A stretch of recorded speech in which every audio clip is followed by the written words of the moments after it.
Good morning, good afternoon, good evening, folks. Michael Zuber, one rental at a time, back with the amazing Anna Kelly. Hi, Anna.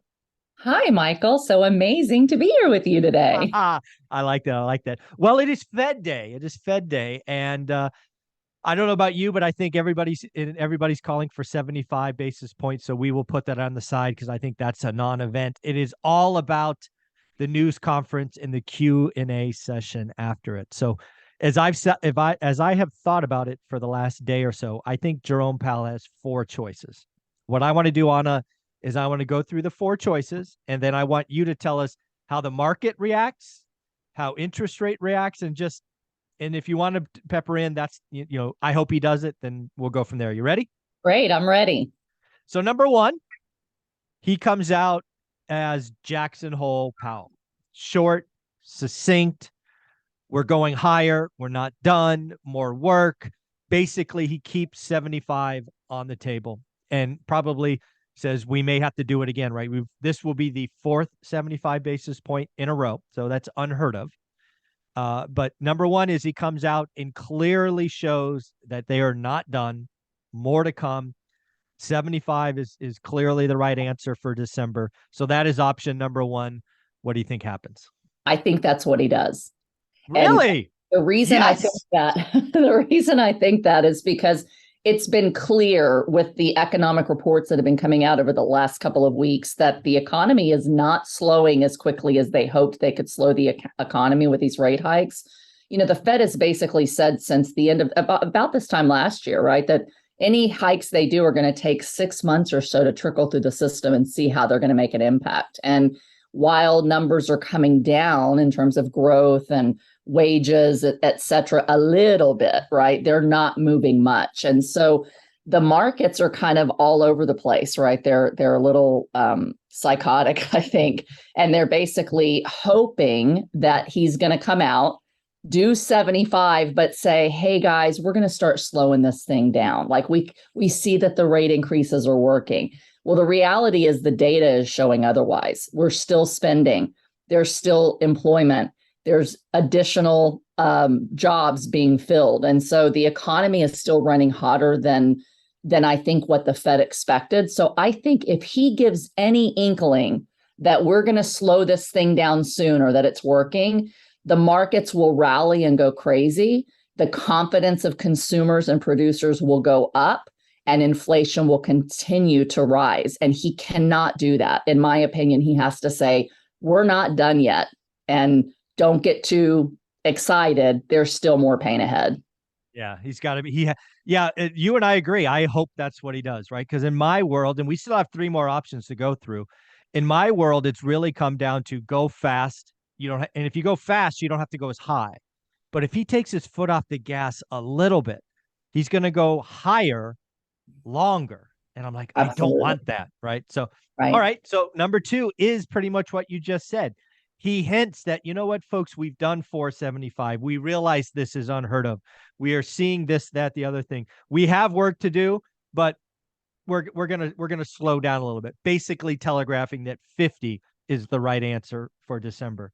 What do you think of that one? I mean, he could do that, I just can't see him doing it. But he's in a really tough position, and I think Yeah, I don't about this want that job.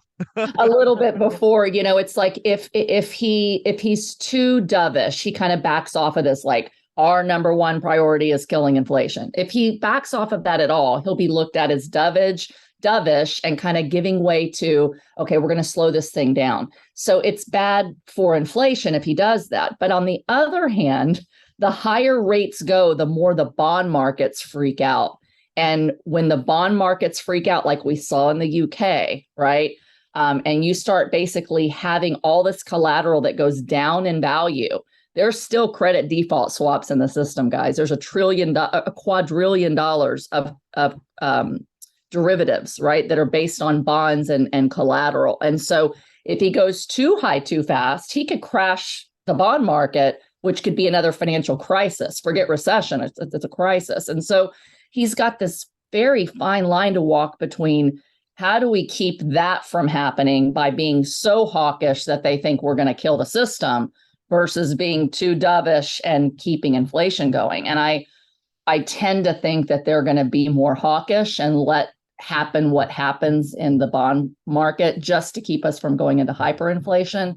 I could be wrong, but he doesn't have a good option. So I think option one is probably what he does. Option two would be to save the bond market, not to slow inflation as quickly as possible. Does that make sense? It does. It absolutely does. And I think if he does number two, it's a sign. So if he does number one, terminal rate to me is about 5%. If he does number two, terminal rate's 5.5%. To me, terminal rate at 5 in option one, we get there in February or March. In number two, we get to 5.5, but it's June or July. I'm like, I don't want that. I don't want to be, continually beaten for another 8 months. All right. So that's two. Number three, he could come out and say, yes, we are seeing economic signs of stress in the system. We are seeing this, that, the other arcane metric come in. We think we've done a lot, but we're going to be data dependent, basically putting a quarter on the table for December. I would bet money, and I'm not a bettor, but I would bet money that doesn't happen. Yeah. And then number four would be basically going against everything that they've said. They'd lose all credibility again, and inflation would just continue to rear its ugly head. And, he's basically said, we are not making the mistakes of Burns, right? In the 70s. We're not going to start and stop and go fast and then back off and let inflation just get more embedded or entrenched in the system. So they know they have a job to do and they have to be aggressive. So I don't see option three happening at all. Personally. Well, then let's. Oh yeah, I certainly hope not. And then option four, they could come out and say we've done a lot. We need to pause. We need to let the whatever 3.5% kind of ripple through the system. We'll come back. We'll check next year. He could say that. No way. No way. Absolutely not. I would be shocked. I would happily eat crow, but I would be absolutely shocked. The Fed has absolutely no choice but to try to keep this level of inflation being entrenched in the system. And what a lot of people don't know is, basically in the price stability, when Powell talks about price stability, the Fed has created themselves a mandate that the acceptable amount of inflation is 2% per year. And so Powell continues to say, our goal is to continue doing this until we hit 2%. If inflation's still 7, 8%, even close to 6%, Powell has said we will not stop until we get inflation down to 2. Their models, which was getting us up to restrictive, about 4.5%, which is what he said earlier this year. Their models bring inflation down to about 4% next year and 2% in 2024, end of 2024. So that tells me he's already given us the playbook, Michael, that says we're not going to stop doing this. We're going to get rates to restrictive, not just neutral, but restrictive, 4.5 or more and then hold them there until we start to see inflation coming down to 2.